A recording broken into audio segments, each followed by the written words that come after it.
kasih seperti yang kau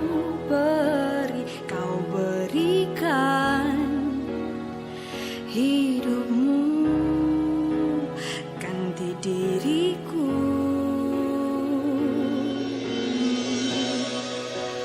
Kau selalu ada di saat diriku jatuh, tak pernah kau biarkan ku menjauh kasihmu. Kau tak pernah gagal, kau tak tergoyahkan, kau selalu setia di hidupku. Terangmu selalu bersinar di dalamku. Yesus,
Jemaat Tuhan yang dikasihi sekalian, selamat hari Minggu.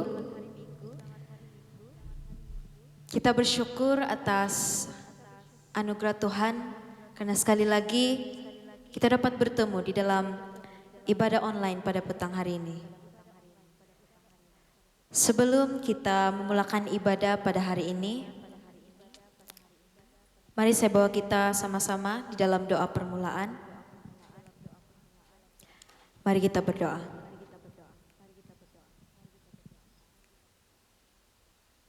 Haleluya Bapa kami yang di surga. Terima kasih Tuhan. Kami ada pada saat ini semuanya karena kasih-Mu.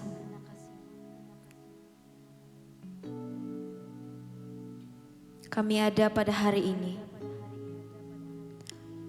semuanya karena berkat kemurahan-Mu. Dan kami bersyukur atas itu Tuhan.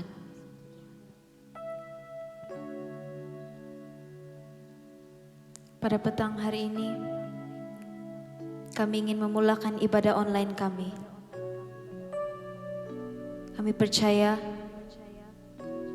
walaupun melalui online sahaja Tuhan, tapi kami percaya Engkau tetap menyertai kami. Engkau tetap melewati setiap rumah-rumah yang ada.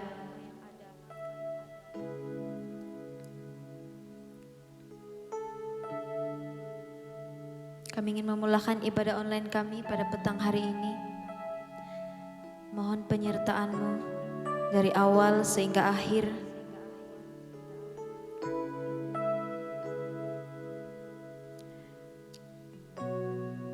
Ini doa kami Tuhan.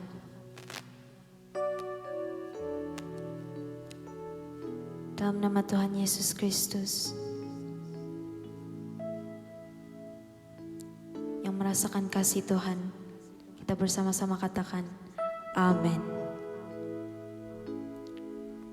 Bersama Yesus kita pasti dapat melewati semua. Amin. Mari kita bersama-sama angkat pujian ini.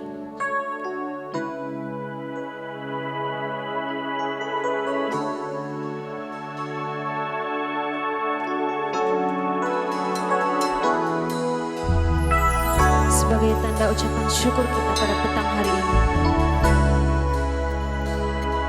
Karena Tuhan itu kekuatan kita. Dan dengan Dia kita dapat melewati segalanya.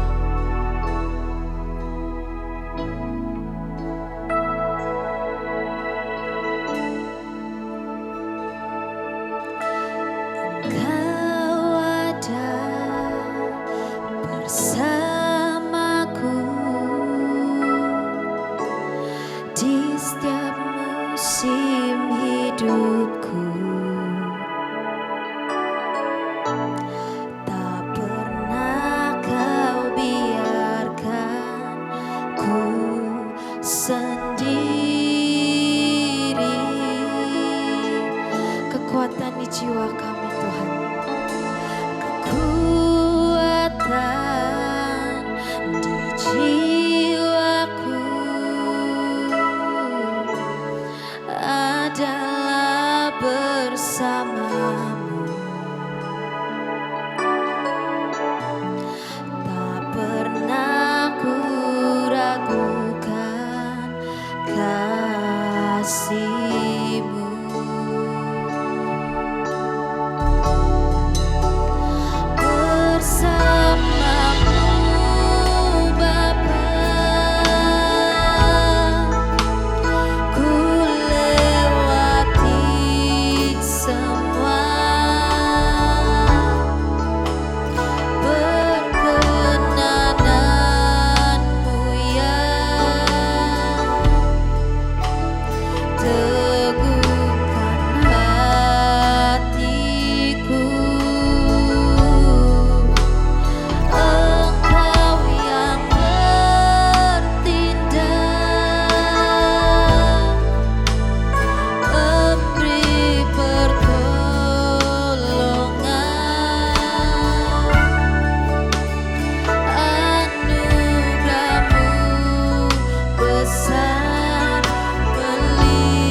Mari jemaat Tuhan dengan segenap hatimu, sama-sama kita katakan bersamamu Bapa.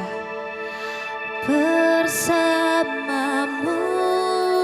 Bapa, kami lewati semuanya. Ku lewati semua perkenananmu yang teguhkan hatiku. Engkau yang bertindak, memberi pertolongan. Anugerahmu besar melimpah bagiku. Anugerahmu besar, anugerahmu besar melimpah bagiku. Anugerahmu besar melimpah bagiku. Tuhan, bersamamu Bapa, kami lewati semuanya.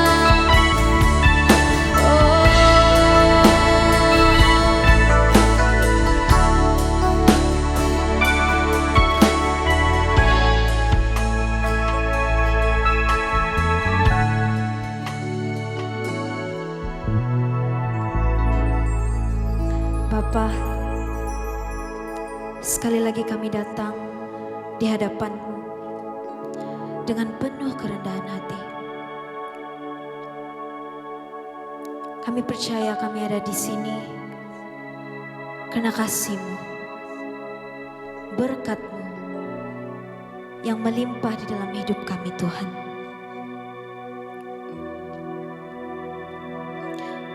Berkat-Mu tidak pernah putus di dalam hidup kami.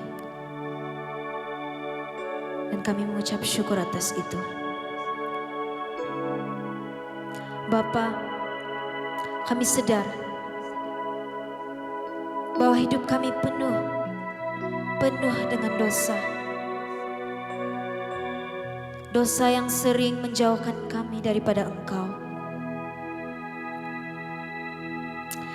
Dosa yang berikan 1000 alasan untuk kami menafikan Engkau di dalam kehidupan kami. Hidup kami kotor dan kami tidak setia Tuhan. Oleh itu Tuhan, kami ingin merendahkan diri. Dan kami percaya bahwa Bapa, Engkau Allah yang mengasihi, Tuhan yang Maha Mengampun.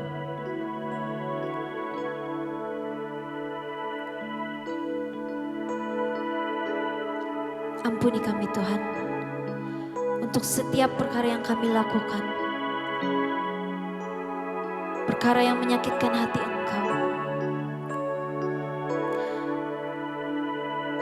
yang mendukakan Engkau Bapa. Ini kami Tuhan, kami ingin dekat denganmu sentiasa di dalam hidup kami. Oleh itu Tuhan, pimpin kami di dalam masa kesusahan kami, dalam masa kesenangan kami Tuhan. Engkau Tuhan yang adil, yang penuh dengan kasih, dan yang pasti Engkau tidak pernah meninggalkan kami. Terima kasih Tuhan atas anugerah pengampunan-Mu. Ini doa kami. Kami tahu Engkau mendengar kami Bapa. Di dalam nama Tuhan Yesus Kristus, mari sama-sama yang merasakan berkat pengampunan daripada Tuhan. Kita katakan amin. Oke, Allah itu baik, amin. Kalau ada family atau teman-teman di rumah kamu, katakan Allah itu baik.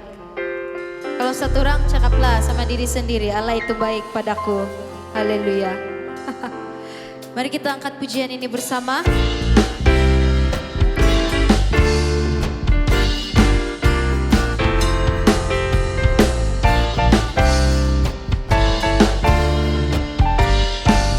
Allah itu baik. Allah itu baik, sungguh baik bagiku.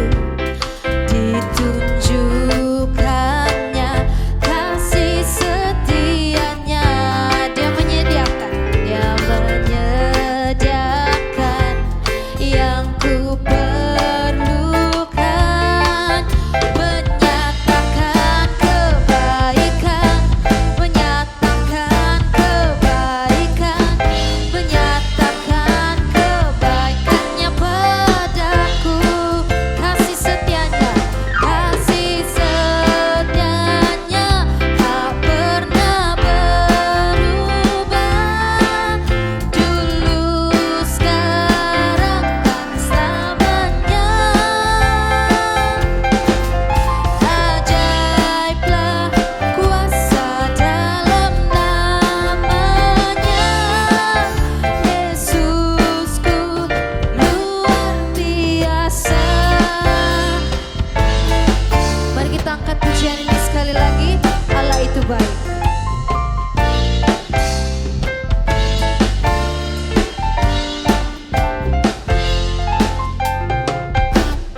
Allah itu baik, sungguh baik bagiku. Ditunjukkannya kasih setianya. Dia menyediakan yang kau perlukan. Menyatakan kebaikan, menyatakan kebaikan, menyatakan kebaikannya padaku. Kasih setianya tak pernah berubah. Dulu, sekarang, dan selamanya. Ajaiblah kuasa dalam namanya. Yesusku luar biasa. Kasih setianya tak pernah berubah. Dulu, sekarang, dan selamanya. Ajaiblah kuasa dalam namanya. Yesusku luar biasa. Yesusku luar biasa. Yesusku luar biasa. Sekali lagi, Yesusku luar biasa. Haleluya. Ajaiblah kuasa dalam namanya. Yesusku luar biasa. Yesus kita luar biasa, amin. Mari kita bersama-sama melafazkan pengakuan iman rasuli. Aku percaya kepada Allah, Bapa yang Maha Kuasa, Khalik langit dan bumi, dan kepada Yesus Kristus, anaknya yang tunggal Tuhan kita, yang dikandung daripada Roh Kudus, lahir dari Maryam, yang menderita di bawah pemerintahan Pontius Pilatus, disalibkan, mati dan dikuburkan, turun ke dalam kerajaan maut. Pada hari yang ketiga, bangkit pula dari antara orang mati, naik ke syurga, duduk di sebelah kanan Allah, Bapa yang Maha Kuasa. Dan dari sana ia akan datang untuk menghakimi orang yang hidup dan yang mati. Aku percaya kepada Roh Kudus, gereja yang kudus dan am, persekutuan orang kudus, pengampunan dosa, kebangkitan tubuh, dan hidup yang kekal. Amin.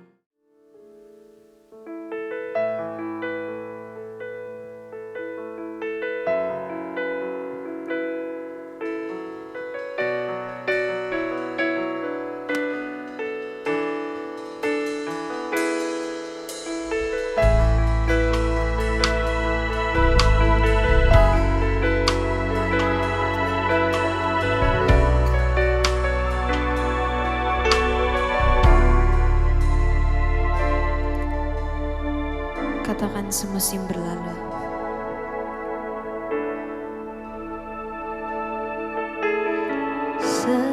Semusim berlalu, namun kau selalu peliharaku.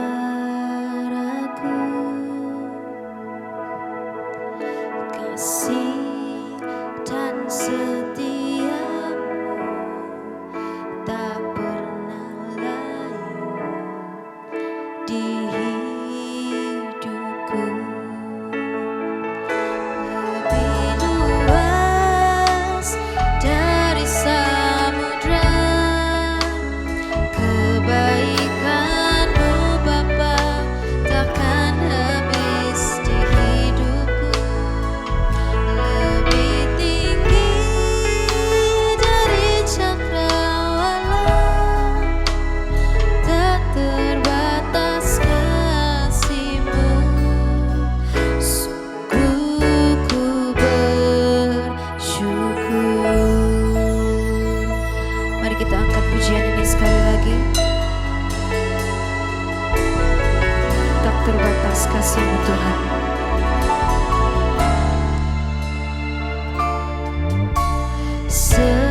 Semusim berlalu, namun kau selalu peliharaku.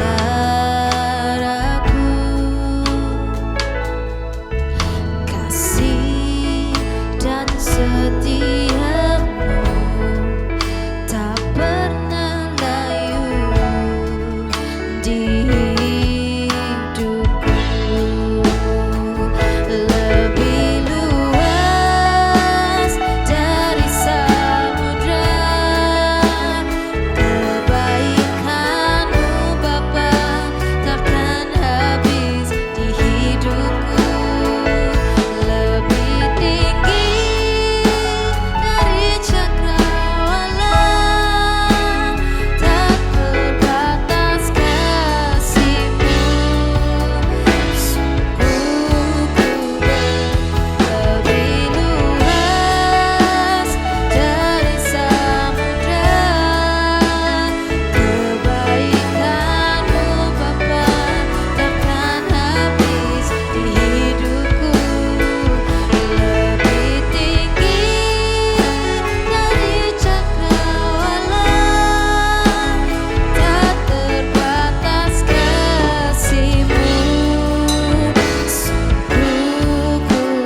Salam damai dan salam sejahtera kepada jemaat-jemaat yang sedang menonton live streaming pada hari ini.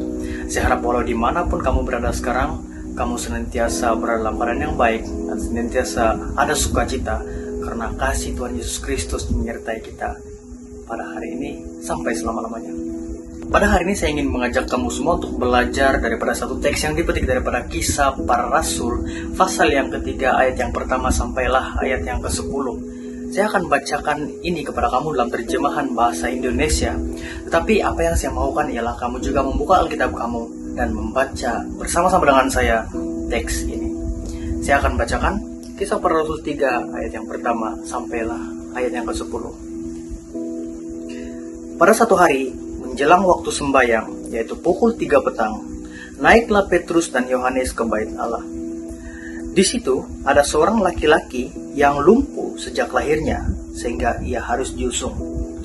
Tiap-tiap hari orang itu diletakkan dekat pintu gerbang bait Allah yang bernama Gerbang Indah untuk meminta sedekah pada orang yang masuk ke dalam bait Allah. Ketika orang itu melihat bahwa Petrus dan Yohanes hendak masuk ke bait Allah, ia meminta sedekah. Mereka menatap dia dan Petrus berkata, "Lihatlah kami." Lalu orang itu menatap mereka dengan harapan akan mendapat sesuatu dari mereka. Tapi Petrus berkata, "Emas dan perak tidak ada padaku, tetapi apa yang kupunyai, kuberikan kepadamu. Demi nama Yesus Kristus orang Nazaret itu, berjalanlah." Lalu ia memegang tangan kanan orang itu dan membantu dia berdiri. Seketika itu juga, kuatlah kaki dan mata kaki orang itu. Ia melonjak berdiri lalu berjalan kian kemari dan mengikuti mereka dalam bait Allah, berjalan dan melompat-lompat serta memuji Allah. Seluruh rakyat itu melihat dia berjalan sambil memuji Allah. Lalu mereka mengenal dia sebagai orang yang biasanya duduk meminta sedekah di gerbang indah bait Allah, sehingga mereka takjub dan tercengang tentang apa yang telah terjadi kepada dia. Mari kita berdoa. Tuhan Bapa yang bertakhta dalam kerajaan surga, kami mengucap syukur hari kami mempunyai kesempatan untuk mempelajari firman-Mu. Bapa di surga, dalam keterbatasan kami untuk memahami firman Tuhan, kami mohon Engkau yang menyertai, supaya apa yang kami pelajari pada hari ini tidak menjadi sia-sia, tetapi menjadi satu benih yang akan bertumbuh dalam kehidupan kami, satu pegangan dalam kehidupan kami. Terima kasih Tuhan, kami serahkan masa dan ketika ini dalam tangan Tuhan. Di dalam nama Yesus kami berdoa. Amin. Jemaat-jemaat yang dikasihi Tuhan, apa yang berlaku dalam teks ini ialah Petrus dan Yohanes di dalam perjalanan menuju ke bait suci Allah untuk bersembahyang. Dan pada waktu itu ialah kira-kira pada pukul 3 petang. Untuk pengetahuan kita semua, orang Yahudi biasanya memulakan hari mereka seawal jam 6 pagi. Dan mereka ada kebiasaan berdoa 3 kali sehari, yaitu pada pukul 9, pada pukul 12, dan pada pukul 3. Ketika Yohanes dan Petrus datang, itu merupakan kali ketiga mereka bersembahyang pada hari itu. Mengapakah orang Yahudi ada kebiasaan seperti ini? Pengajar-pengajar hukum Taurat berpendapat bahwa contoh berdoa ini ataupun ketetapan ini secara langsung diambil daripada perjanjian lama, yaitu sewaktu Abraham dia memulakan doa pagi, sewaktu Ishak dia memulakan doa tengah hari, dan sewaktu Yakub dia memulakan doa pada waktu petang. Tidak dapat dipastikan sama ada ini adalah fakta ataupun bukan, tetapi kesemua praktis ini diambil dan dijadikan sebagai ikutan orang-orang Yahudi, sehinggalah pada waktu Yohanes dan Petrus berada. Apa yang kita boleh pelajari melihat daripada praktis ini ialah secara tidak langsung dari latar belakang ini kita diberitahu bahwa orang-orang yang berada di situ pada waktu itu dan pada ketika itu adalah orang-orang yang sangat taat kepada agama mereka. Mereka adalah orang-orang yang mentaati setiap ketetapan-ketetapan yang telah ditetapkan di dalam kepercayaan mereka. Dalam arti kata lain, mereka adalah orang-orang yang taat dan setia dalam kepercayaan mereka. Saya tidak tahu bagaimana pengalaman kamu, tapi menurut pengalaman saya secara pribadi, mengungsikan Injil ataupun mengungsikan berita baik kepada orang yang tidak ada kepercayaan langsung lebih senang daripada mengungsikan Injil kepada orang yang sudah ada kepercayaan dan berpegang teguh kepada kepercayaan mereka. Karena orang-orang yang sudah berpegang teguh dengan kepercayaan mereka, sudah ada kepercayaan, adalah seperti gelas yang penuh. Gelas yang penuh yang tidak boleh dituang air lagi, karena itu akan melimpah, tidak ada yang masuk lagi. Kecuali kalau sesuatu yang benar-benar berimpak, berlaku di tengah-tengah mereka, barulah mereka mungkin akan tukar kepercayaan. Selain daripada itu juga, orang-orang yang mempunyai agama suka untuk melakukan sesuatu. Kenapa? Karena apabila mereka melakukan sesuatu, mereka merasa puas dan mereka rasa dipenuhi. Dan pada teks hari ini kita melihat bahwa orang yang datang ke bait suci Allah pada hari itu adalah orang-orang yang ingin menunaikan tanggung jawab mereka setiap hari. Dan mereka sangat puas apabila mereka berjaya menyelesaikan tanggung jawab mereka pada hari itu. Persoalan saya adalah, apakah motivasi mereka sampai orang-orang Yahudi ini dengan taat dan setia menunaikan kewajiban mereka untuk sembahyang 3 kali sehari? Menurut kamu apa motivasi mereka?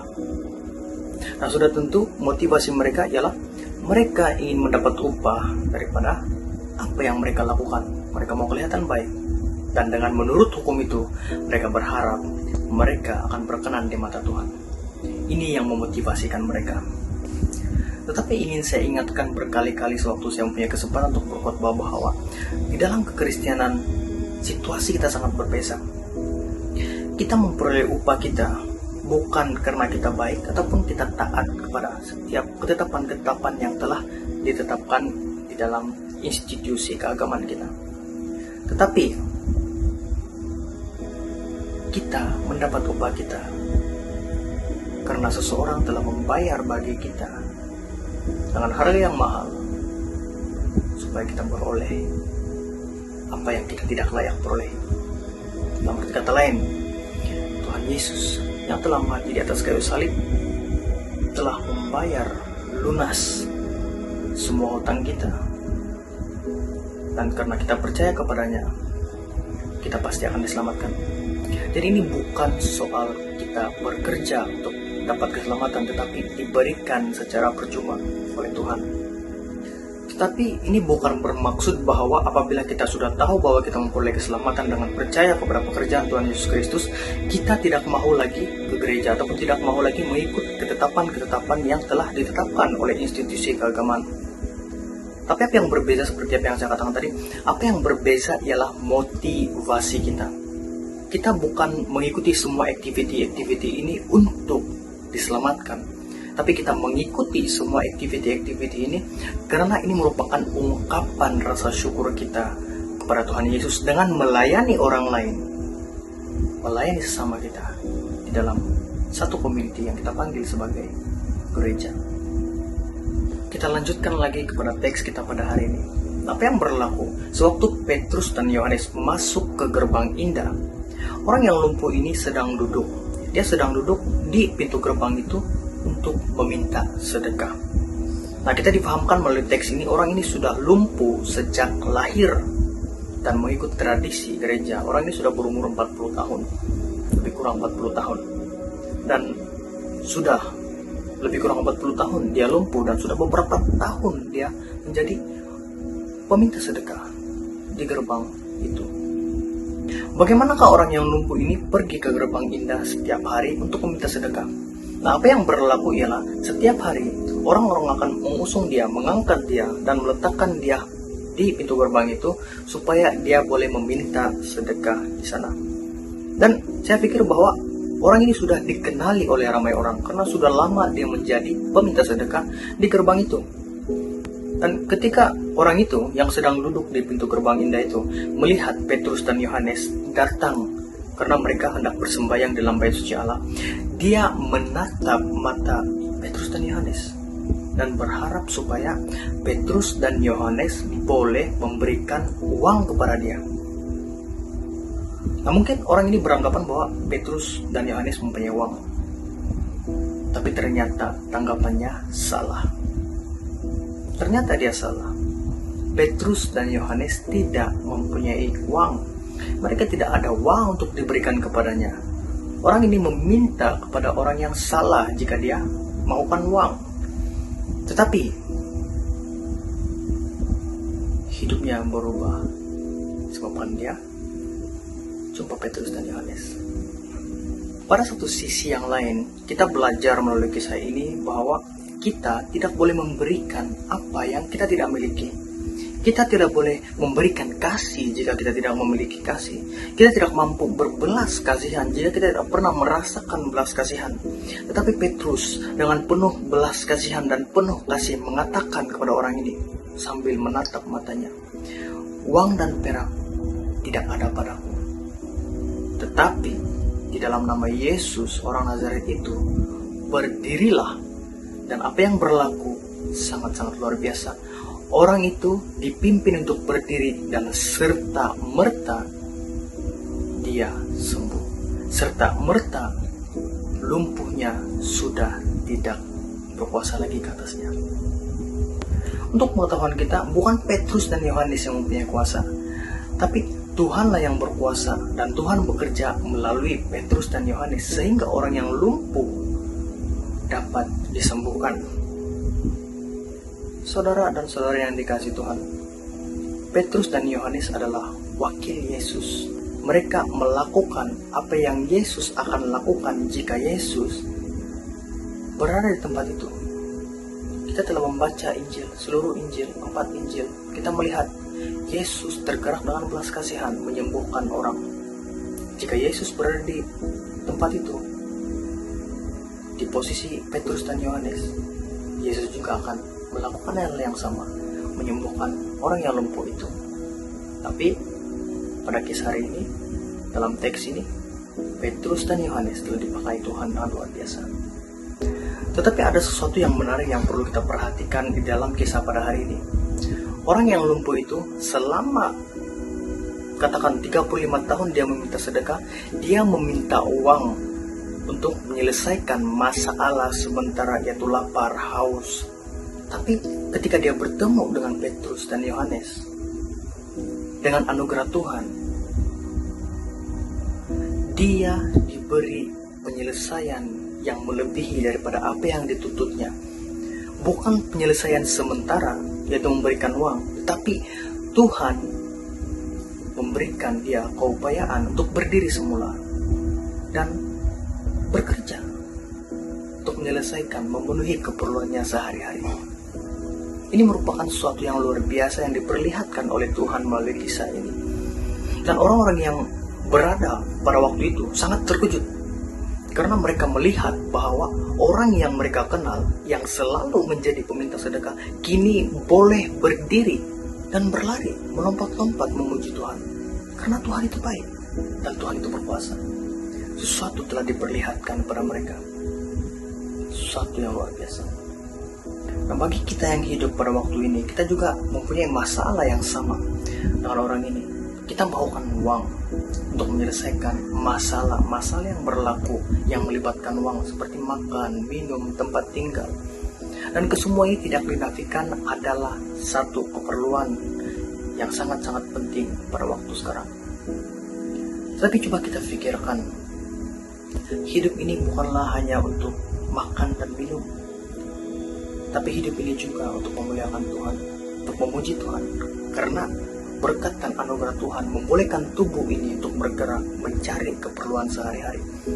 Jadi saya ingin membawa kita semua untuk bersyukur kepada Tuhan untuk ketika ini kita mengingat kembali kebaikan Tuhan, penjagaan Tuhan dalam kehidupan kita. Tuhan itu baik. Berbalik kepada mukjizat kesembuhan yang telah diperlihatkan oleh Tuhan melalui Petrus dan Yohanes kepada orang lumpuh ini. Pada masa ini mungkin tidak semua orang akan dipakai Tuhan seperti mana Tuhan memakai Petrus dan Yohanes atas kehendak Tuhan yang tersendiri. Kita tidak tahu kenapa. Tetapi ada satu hal yang pasti, ialah kita boleh mengikuti contoh Petrus dan Yohanes seperti mereka mengikuti contoh Yesus. Yaitu mereka tahu jika Yesus berada di tempat itu, Yesus pasti akan menyembuhkan orang itu. Karena Yesus berbelas kasihan, karena Yesus mengasihi. Saudara dan saudara yang dikasihi Tuhan, di luar sana, di sekeliling kita, masih ramai yang memerlukan belas kasihan dan kasih daripada kita. Oleh itu saya ingin menjemput kamu semua untuk melihat sekeliling. toleh kiri kanan. Lihat saudara kamu, lihat kawan-kawan kamu, lihat keluarga kamu. Mereka memerlukan belas kasihan daripada kamu. Mereka memerlukan kasih daripada kamu. Jika ada masalah yang belum diselesaikan, ada dendam, ada pergaduhan, selesaikanlah dengan baik. Karena ini merupakan satu kesaksian yang baik sebagai orang yang percaya pada Tuhan Yesus Kristus, orang yang mencontohi Yesus Kristus. Dan saudara dan saudara yang dikasihi Tuhan, kita mempunyai peranan yang besar dalam masyarakat. Karena seperti apa yang saya selalu katakan, kita mau mengasihi Tuhan melalui mengasihi sesama.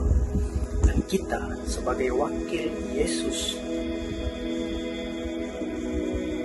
kita harus membawa perubahan, mengungsikan perubahan ini kepada orang-orang yang di sekeliling kita, supaya mereka juga dapat merasakan kebaikan Tuhan, seperti mana orang-orang yang melihat keajaiban orang lumpuh disembuhkan, merasakan bahwa Tuhan itu baik, Tuhan itu ada, dan Tuhan itu luar biasa.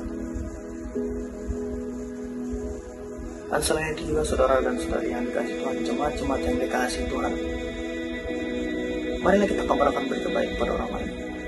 Kita beritahu orang lain, saudara kita, teman-teman kita, bahwa Yesus ada. Yesus telah mati bagi kita, bagi dosa kita. Dan karena kita percaya kepada Yesus, kita diselamatkan. Tapi itu bukan setakat itu saja. Karena orang yang percaya melakukan perbuatan baik, menjadi contoh yang baik kepada masyarakat, menunjukkan ciri-ciri moral yang sepatutnya dimiliki oleh orang Kristen yang mengikuti Yesus. Dan apabila kita melakukan semua ini secara tidak langsung, kita menjadi garam dan terang kepada dunia. Saya harap pada hari ini kita boleh belajar sesuatu melalui teks yang singkat. Mari kita berdoa. Tuhan yang bertakhta di dalam kerajaan surga, hari ini kami mengucap syukur Tuhan, karena Engkau sangat baik dalam kehidupan kami. Kami mengetahui bahwa Petrus dan Yohanes telah dipakai dengan luar biasa oleh Engkau untuk menyembuhkan orang yang sudah lumpuh sejak lahirnya dan menjadi peminta sedekah bertahun-tahun lamanya.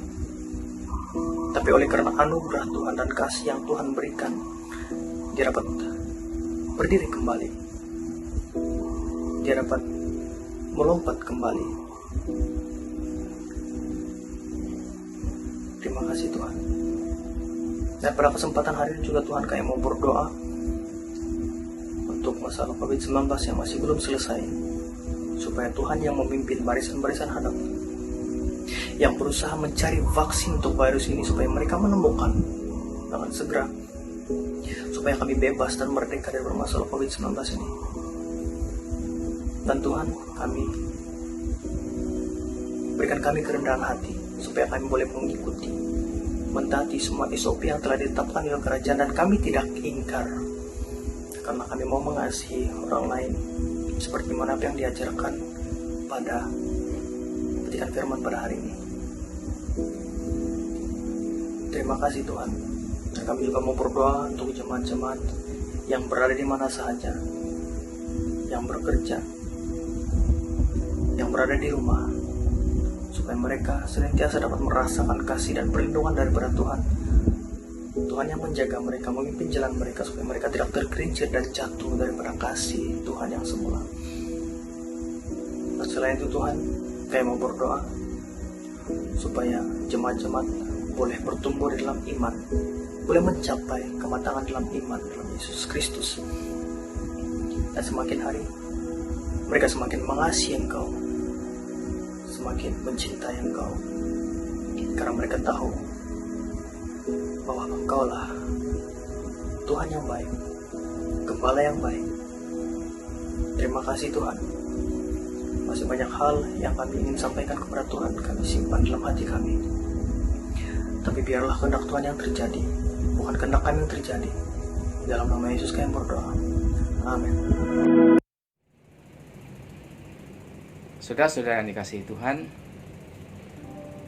sebelum kita pulang, marilah kita mentaati, mengingati akan ajaran Tuhan Yesus tentang kasih. Tuhan Yesus berkata, "Kasihilah Tuhan Allahmu dengan segenap hati dan dengan segenap jiwamu dan dengan segenap akal budimu." Itulah hukum yang terutama dan yang pertama. Dan hukum yang kedua yang sama dengan itu ialah, "Kasihilah sesamamu manusia seperti dirimu sendiri." Pada kedua hukum inilah tergantung seluruh hukum Taurat dan kitab para nabi. Mari kita berdoa, doa berkat. Bapa di surga, kami bersyukur Tuhan atas kebaikan anugerah-Mu yang Engkau sudah berikan kepada kami melalui ibadah kami pada pagi hari ini. Kami yakin percaya Tuhan bahwa Engkau sudah memberikan kami kekuatan, hikmat, sehingga kami dapat menjalani kehidupan kami melalui ibadah kami pada pagi hari ini. Tuhan, biarlah semua itu hanya untuk kemuliaan nama-Mu Tuhan. Dan Tuhan terus menerus menyertai kami agar di mana kami berada, kami dapat bersaksi bahwa Engkaulah Tuhan kami, Engkaulah Juru Selamat kami, dan Engkaulah keselamatan kami. Jemaat Tuhan yang dikasihi, marilah kita pulang dengan membawa berkat daripada Allah kita, anugerah Tuhan kita Yesus Kristus, dan kasih Allah Bapa dan persekutuan Roh Kudus menyertai kita sekalian sekarang sampai selama-lamanya. Amin.